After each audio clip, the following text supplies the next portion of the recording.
स्वाधार योजना 2024-25 तर भरपूर विद्यार्थ्यांना आता जी त्यांचे पहिली इन्स्टॉलमेंट होती हे त्यांच्या बँक खात्यावर जमा करण्यात आलेली आहे। याबद्दलचे भरपूर विद्यार्थ्यांनी कमेंटसुद्धा केलेले आहे की सर आमची इन्स्टॉलमेंट आलेली आहे आपल्या व्हिडिओवर। तर बाकी विद्यार्थ्यांचे म्हणजे काही प्रमाणात जर विद्यार्थी बाकी असेल तर त्यांनी वेट करा, कारण की पुण्यावरून ऑर्डर निघालेली आहे की संपूर्ण जेही जिल्हे आहे तुमचे, ज्या जिल्ह्यात तुम्ही अर्ज केलेला असेल त्या जिल्ह्यानुसार संपूर्ण विद्यार्थ्यांना त्यांची पहिली इन्स्टॉलमेंट पाठवा। आणि अशा प्रकारे संपूर्ण विद्यार्थ्यांना इन्स्टॉलमेंट पाठवण्यात येत आहे।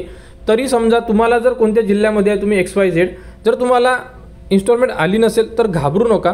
तुमचा फॉर्म जर अप्रूव्ह असेल, लॉग इनमध्ये जाऊन तुम्ही लॉग इन करा, चेक करा। जर तुमचा फॉर्म अप्रूव्ह असेल तर तुम्हाला घाबरण्याचं कारण नाही आहे। तुमची इन्स्टॉलमेंट तुम्हाला मिळणार, फक्त एवढंच आहे की थोडा मागं पुढे होणार आहे। तुमच्या मित्राला मिळू शकते परंतु तुम्हाला मिळेल नाही, म्हणून असं नाही की तुम्हाला मिळणार नाही आहे, मिळेल।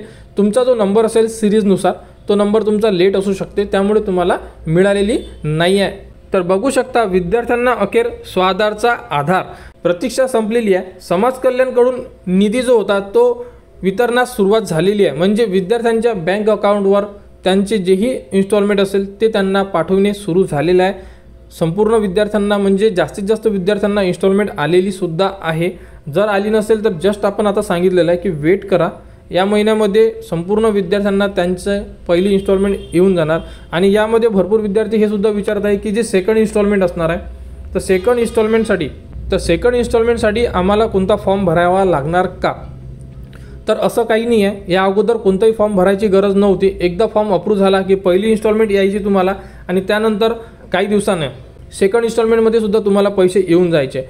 तरी समजा कोणत्या डिस्ट्रिक्टचे जर काही तुम्हाला कोणता फॉर्म मागितला किंवा प्रेझेंटी मागितली किंवा XYZ कोणतेही डॉक्युमेंट्स मागितले सेकंड इन्स्टॉलमेंटसाठी, तर त्याबद्दलचे पुण्यावरून एक परिपत्रक जाहीर होते आणि ते परिपत्रक संपूर्ण जिल्ह्यासाठी लागू असते। तर अशाबद्दलची जर कोणती अपडेट आली तर ती तुम्हाला आपल्या चॅनलवर देण्यात येणार। आणि आपण एक ग्रुपसुद्धा उपलब्ध करून दिलेला आहे, ज्यामध्ये ज्ञानज्योती सावित्रीबाई फुले आधार योजना जी OBC VJ कॅस्टला मिळते आणि त्यानंतर स्वाधार योजना जी SC कॅटेगरीला मिळते, यांच्यासाठी ग्रुप तयार केलेला आहे। तो ग्रुपची लिंक या व्हिडिओच्या डिस्क्रिप्शनमध्ये आहे, तो ग्रुप तुम्ही जॉईन करा। त्यामध्ये संपूर्ण विद्यार्थी चर्चा करू शकतात, तर तुम्ही सुद्धा चर्चा करा। आपापसामध्ये तुम्ही चर्चा केल्यानंतर तुमचे प्रॉब्लेम तुम्हीच सॉल्व करू शकता। तर त्यामध्ये फक्त एकच कंडिशन आहे की तुम्ही फक्त स्वाधार योजनेबद्दलच बोलायचं, अदर कोणतेही त्यावरती टॉपिक बोलायचं नाही आहे। कारण या अगोदर असा इश्यू झाला होता, त्यामुळे ग्रुप बंद करण्याचा निर्णय घेतला होता, परंतु तो सॉल्व करून परत ग्रुप चालू केलेला आहे। त्या ग्रुपला जॉईन करा, कारण की तुम्हाला मदत कोणीही करत नाही, ऑफिसमधून सुद्धा तुम्हाला प्रॉपर मदत मिळत नाही।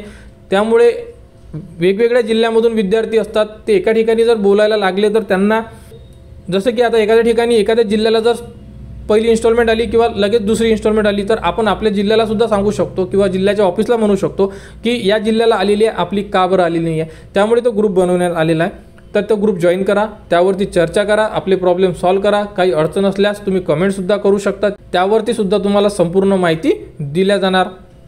तर स्वाधार योजनेबद्दल ही एक अपडेट होती।